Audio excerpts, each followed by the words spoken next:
Hello, and welcome to Lovely English Stories. This story is written for upper, intermediate to advanced English learners. Ready? Let's get started.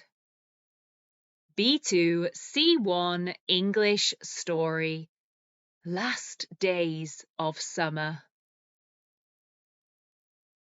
The hazy days of summer are slowly coming to an end. The bright mornings and the dusky evenings will soon be a thing of the past. Another summer assigned to the memory books.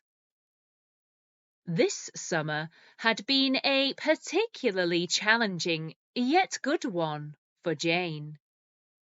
It had started off quite badly, but as the months rolled by and the temperatures rose, things turned around for her.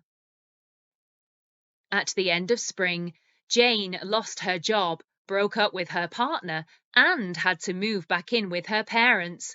She felt the saddest she had in a long time, but she didn't have any regrets. After all, life is what you make it, and she was determined to make it a good one. She lost her job at a theatre due to the lockdowns, right at the time she found out her boyfriend of 6 years had been cheating on her. It was time to go. She deserved better than that. She had stuck around and tried to make the relationship work, but in all honesty, it was like living with a teenager. Her partner was unable to express himself and thought it was fine to go off and see other women behind her back while she remained loyal. Enough was enough. She packed her bags and didn't look back. Luckily, Jane had some money in her back pocket and a spring in her step. She would not let someone else's actions make her feel rubbish about herself. Of course, some days she did feel rubbish. Of course, some days she did feel like the world was falling down around her. But each day things got slowly better. Her mother and father were incredibly supportive. They knew what she was capable of and encouraged her to pursue the things that made her happy. Jane's dad was secretly happy she had left her boyfriend. He always thought he was up to no good. He knew his daughter deserved someone who treated her like the most important person on the planet, not as someone they could pick up and drop whenever they felt like it. Having Jane around the house gave her parents a new routine. They all ate breakfast and dinner together, and Jane helped them tend to the garden. That summer was quite a therapeutic time for her. She spent hours in her parents' vast garden. They had sunflowers and apple trees, large, beautifully trimmed hedges, roses, wisteria, and more birds and butterflies than she had seen in many years. After all, she had moved from London, where it was rare to see any other bird than a sparrow. Sparrows are cute, of course, but it was a delight to wake up in the morning to the sound of a cockerel or a wood pigeon on her windowsill.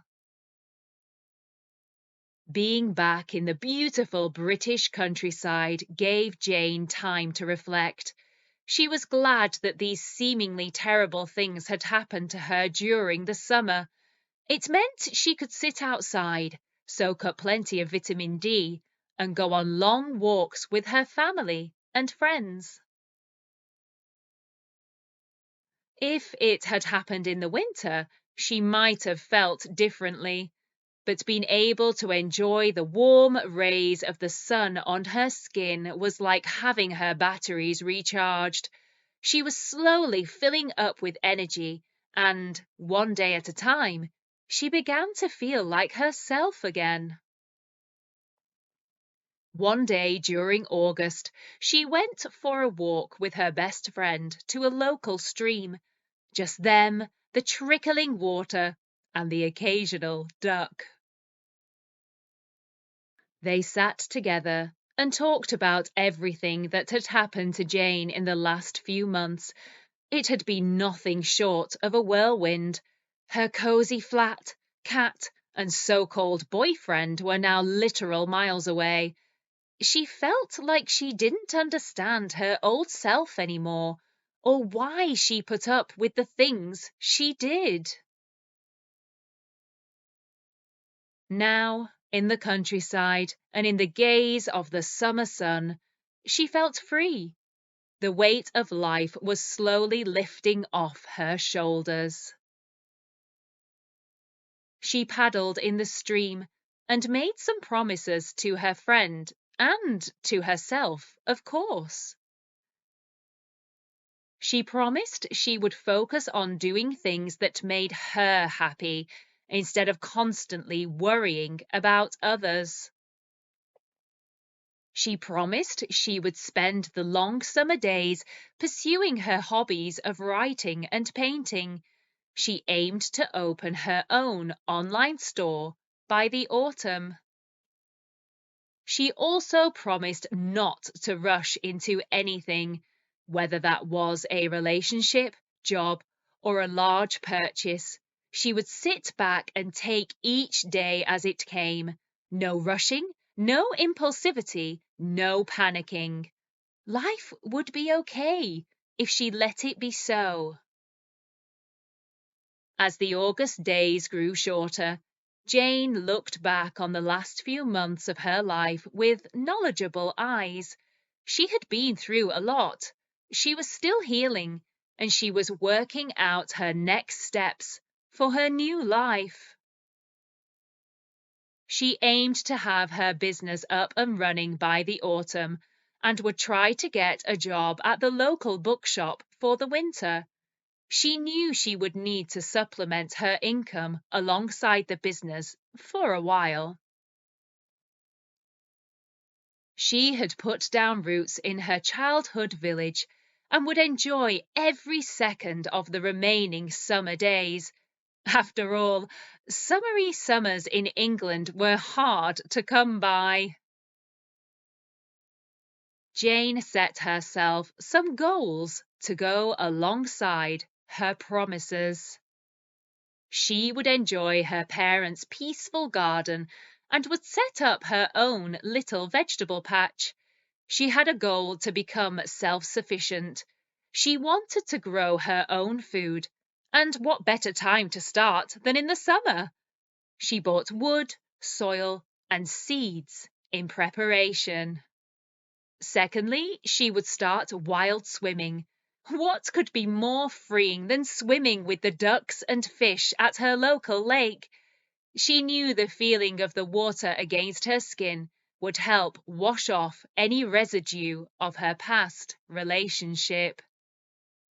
Finally, she had a goal to tell herself 3 good things every single day. This sounds like a simple one, but often we forget to do this. She decided that every morning, when she sat on her parents' terrace with a hot cup of coffee, she would say aloud 3 positive affirmations. Every evening, as the summer sun slowly set over the horizon, Jane counted herself lucky. Yes, she was jobless. Yes, her breakup was traumatic, but she was alive, she was free, and she was making the most of the last days of summer.